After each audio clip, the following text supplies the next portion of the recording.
Assalamualaikum dan selamat sejahtera. Saya Cikgu Alias.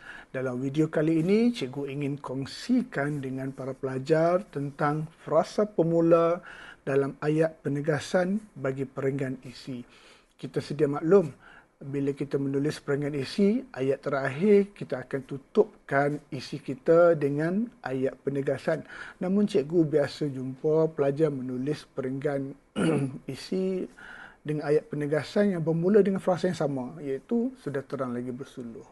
Dalam perenggan berikutnya, sudah terang lagi bersuluh. Dan begitulah juga dalam perenggan yang seterusnya.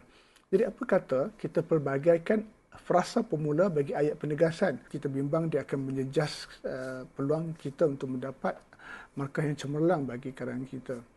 Cadangan yang pertama, cikgu cadangkan, oleh hal yang demikian, jelaslah bahawa amalan membaca buku berimpak tinggi untuk melahirkan rakyat yang berilmu. Cadangan yang kedua, para pelajar boleh mulakan dengan frasa ini. Siang bagai hari, terang bagai bulan bahawa amalan membaca buku berimpak tinggi untuk melahirkan rakyat yang berilmu. Cadangan yang ketiga, pelajar boleh mulakan seperti ini.